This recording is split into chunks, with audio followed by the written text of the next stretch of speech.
আল্লাহকে পেতে হলে নামাজ লাগবে, নামাজ নাই আল্লাহ নাই। ওয়াস্তাঈনু বিস-সাবরি ওয়াস-সালাহ, তোমরা সবর এবং সালাতের মধ্য দিয়ে আল্লাহর সাহায্য প্রার্থনা করো। আমরা এই জন্য নামাজে বলি ইয়্যাকা না'বুদু ওয়া ইয়্যাকা নাস্তাঈন, আমরা শুধু আপনারই ইবাদত করি এবং আপনার কাছেই সাহায্য প্রার্থনা করি। আল্লাহকে পেতে হলে নামাজের কোনো বিকল্প নাই।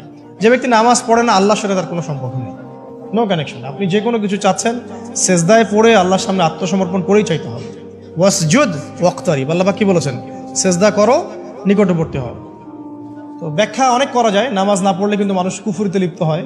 যে ব্যক্তি মান তারাকা সালাতান মুতাআম্মিদান ফাকাদ কাফারা, যে ব্যক্তি সালাতকে অস্বীকার করে, ফরজ নামাজকে অস্বীকার করে, সে ব্যক্তি কিন্তু কুফরিতে চলে যায়। ঠিক আছে। তারপরে বাইনা রাজুলি ওয়া বাইনা শিরকি ওয়াল কুফরি তারকুস সালাহ, একজন মুমিন বান্দা এবং অমুসলিমদের মধ্যে পার্থক্যই নামাজ।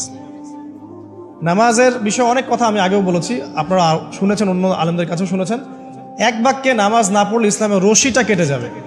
মুআয বিন জাবালকে নবী সাল্লাল্লাহু আলাইহি ওয়াসাল্লাম বলেছেন যে যদি মান তারাকা সালাতান মুতাআম্মিদান, কেউ যদি সালাতকে ইচ্ছা করে ছেড়ে দেয়, ফাকাদ বারিআত মিন জিম্মাতিল্লাহ, সে ব্যক্তি আল্লাহর জিম্মেদারি থেকে মুক্ত হয়ে যাবে। তার উপর আল্লাহর কোনো জিম্মাদারি নাই, আল্লাহর নিরাপত্তা জিম্মাদারি থেকে সে মুক্ত। তো 5 ওয়াক্ত নামাজ আল্লাহ পাক আমাদের সবাইকে জামাতের সাথে পড়ার তৌফিক দান করুন। এর পাশাপাশি নফল নামাজ বাড়িয়ে দেওয়ার তৌফিক দান করুন, এবং স্পেশালি তাহাজ্জুদের নামাজ যদি পারেন 2 রাকাত হলেও নিয়মিত তাহাজ্জুদের নামাজ পড়ার তৌফিক আল্লাহ পাক আমাদেরকে দান করুন। আর নামাজের বাহ্যিকতা নিয়ে এত বেশি ঝগড়ায় যাবেন না।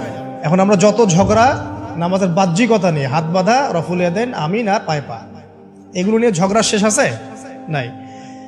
ইসলামের বিরোধী শক্তিরা হাত ভেঙে ফেলার পায়তারা করে ফেলেছে অলরেডি। হাতই না থাকলে আপনি বাঁধবেন কোথায়? মনে করেন আপনার হাতই নাই, বাঁধবেন কি উপরে না নিচে? এই হাত তো ভেঙে ফেলার পায়তারা করা হয়েছে। এখন আপনি পড়ে আছেন বাঁধার কোন জায়গায় বাঁধবেন সেটা নিয়ে, অথচ পুরো বৈশ্বিক চক্রান্ত মুসলিমদের বিরুদ্ধে হাতটাই ভেঙে ফেলে দিবে। তুই বাঁধবি কোথায় হাত? তারপর দেখব। এটা আমরা বুঝতে পারি না। এটা বোঝার জন্য যে জ্ঞান, ইলম, নূর দরকার তা তো নাই আমাদের মধ্যে। এই জন্য আপোষের ঝগড়া নিয়ে পড়ে আছে। যে ছোটখাটো যে ইখতিলাফি মাসআলাগুলো চলে আসছে দীর্ঘদিন থেকে, এগুলোর কোনো সমাধানে আসতে পারবে না কিন্তু কেউ। পক্ষে বিপক্ষে কথা চলতেই থাকবে কিয়ামত পর্যন্ত, ওইগুলো নিয়ে আমরা ব্যস্ত আছি। তো আমি রিকোয়েস্ট করবো নামাজের আধ্যাত্মিকত্বের দিকে ফোকাস করুন।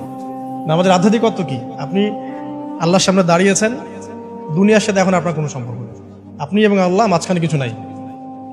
নামাজে যা পড়ছেন, সূরা ফাতিহা, অন্যান্য সূরা, রুকু, তাসবিহ, সিজদা, তাশাহুদ, দরুদ, অর্থ বোঝার চেষ্টা করেন এবং অর্থের দিকে ফোকাস করেন, আল্লাহকে পাবেন ইনশাআল্লাহ।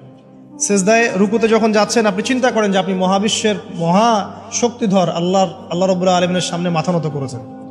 আপনি চিন্তা করেন যে আল্লাহ আপনাকে দেখছেন। এখন যখনই মানুষ নামাজে দাঁড়ায়, আল্লাহ পাক তার দিকে দৃষ্টি নিবদ্ধ করেন।